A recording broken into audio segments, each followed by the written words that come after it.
My money would be on the Pelicans finishing the Hmm. high. Rockets wouldn't surprise me. I think it would be one of those two would kind of Yeah. be the third team in this division. But I would go with the Pelicans probably.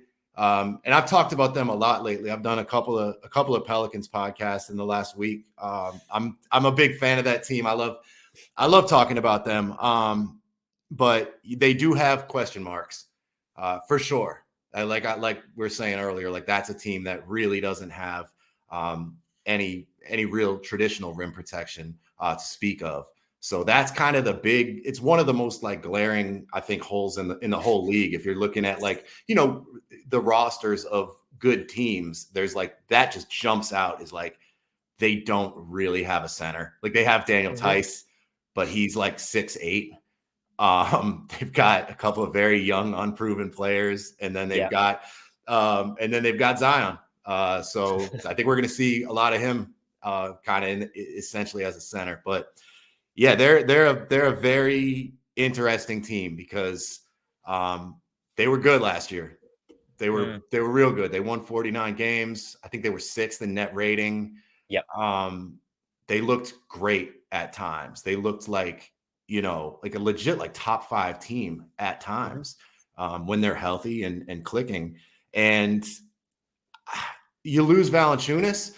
I don't know how much he had to do with them looking as good as they did. Like they weren't great with him on the court overall. Certainly not defensively. So like it does feel like a big loss because it does leave this hole, and like they will miss him. Like, don't get me wrong, like they will miss his rebounding, they will miss his size. He was a really good player for that franchise. Um, but yeah, I think they're gonna have to just change their identity a little bit, get a little faster, get higher volume from three, embrace the small ball lineups. Like I think you kind of have to with the roster the way it is now. Now, who knows? Maybe this is the trade that happens in the next couple days that makes this segment obsolete. Like maybe they do just. Of course, we were going to bring in a center. Like, what did you think we were going to? Or maybe not. Yeah. So. But that's where it's pretty interesting. But I don't know that it makes or breaks them. Maybe it limits their ultimate ceiling. Like in the playoffs where they run into Jokic and it's like, all right, I guess that's it. Hmm. But I think they're going to be a really good regular season team again. So I'd probably have them like slightly ahead of Houston if I'm making projections, and maybe somewhere in that high play in, low, like kind of the same range they were in last season. I Yeah. guess, in a tough West, like it's just hard to be like this team's going to win 55 games this year. It's certainly possible, but I think they're going to be good. I do. It's nice to hear some optimism. And Brett, I knew when I was targeting guests for these division previews that I wanted you to either get to talk about the Pelicans or get to talk about the Magic. So you were either going to be East or West, and I thought I'm going to get Brett for the Pelicans episode essentially, because if anyone follows Brett on Twitter, which I'm sure a lot of you do, you're seeing a lot of sort of compilation highlight reels of Trey Murphy, of Zion, of Brandon Ingram. We're both part of the Brandon Ingram hype congregation. We're both sort of proud, faithful members here. And I think that the glaring sort of hole and the glaring talking point is the big spot. You spoke about the loss of Jonas Valanciunas. They also gave up Larry Nance Jr. in the trade for DeJounte Murray as well. So that center rotation is gone.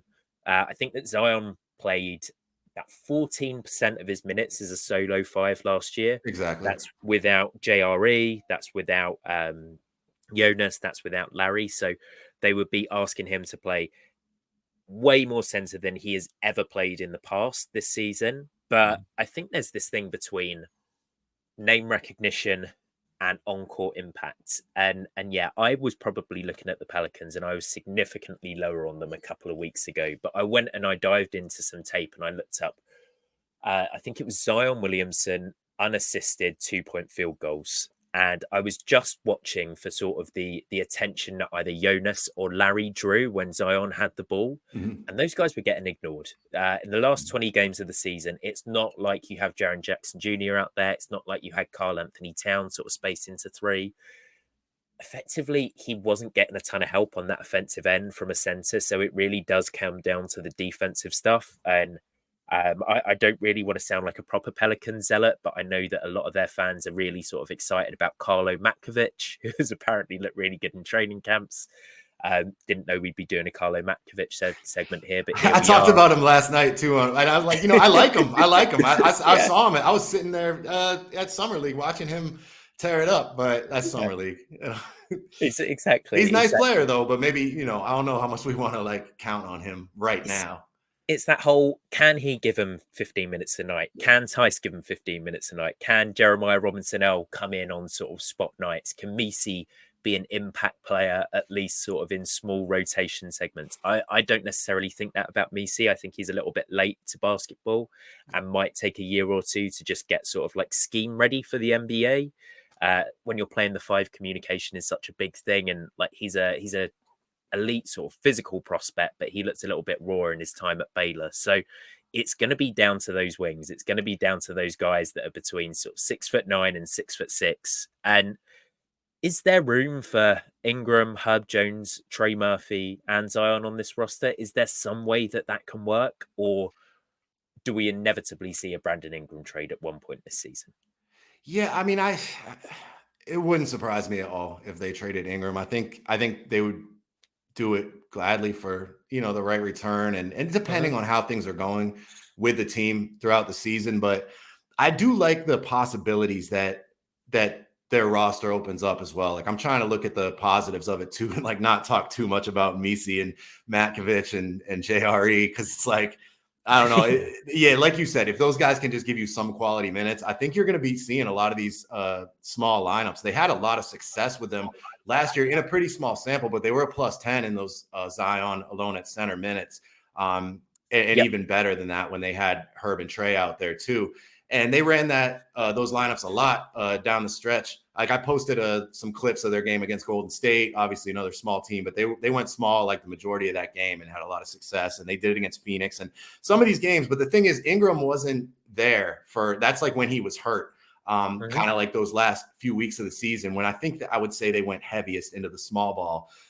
So it was a lot of Jose and CJ out there with, Zion, Herb, and Trey. And now you have Brandon, who's 6'9". Like he has the length. Like I think he's Uh-huh. kind of a fun small ball guy. And then, of course, you have DeJounte now, too. So you have more size at the point guard position. And I think those lineups could look pretty good. You can't run them all the time. And you need to be able to survive when you can't go small. So that's kind of the worry. Like when in the right matchup, I think they're going to kill people. I think they're going to have a sick closing lineup, probably with Zion at the 5.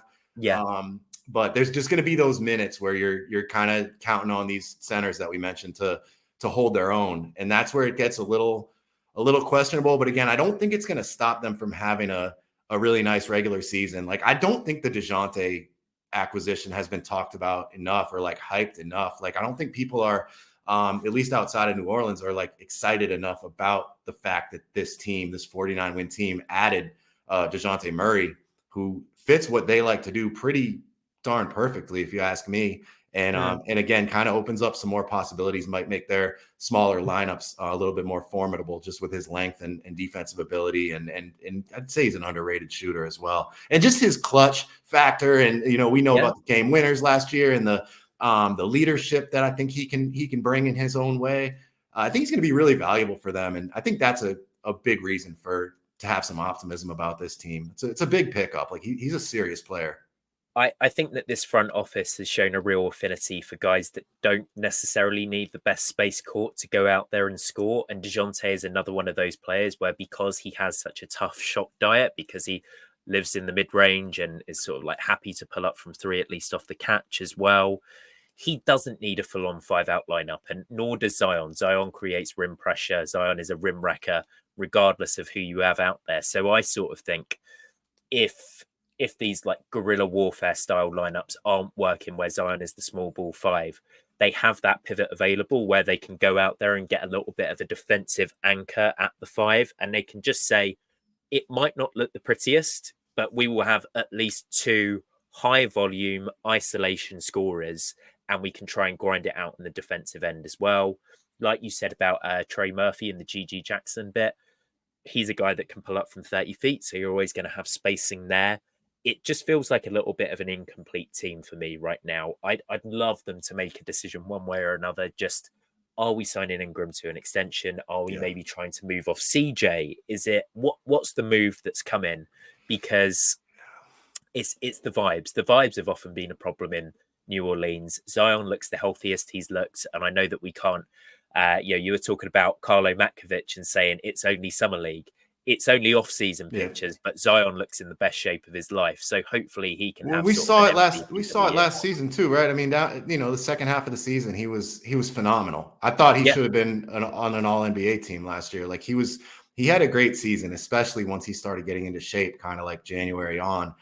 We saw like and if he's that guy or even better, yeah, they're going to be tough. They're going to be tough. The Trey Murphy extension too is another one. Like, is that going to get done yeah. before the season starts? Like, I'm a little surprised that it hasn't yet. I mean, I know that they value him tremendously. And I know that he would like to get that done, obviously. So that's one where, are they going to let that go like across the season? I don't know. I think they'll get something done. I'm optimistic, but then in doing that, you kind of signal like that he might be the priority over Ingram. But yeah, it feels a little bit crowded there for sure. There's no question about that. But they've got a lot of good players, a lot of good wings, and I think they're pretty darn deep. So yeah, they're going to be good. They've been a really good defensive team the last couple seasons, like one of the best in the NBA. And like, I just don't think that was all like Valanciunas. Like, I think they can still be a great defensive team, even as constructed now.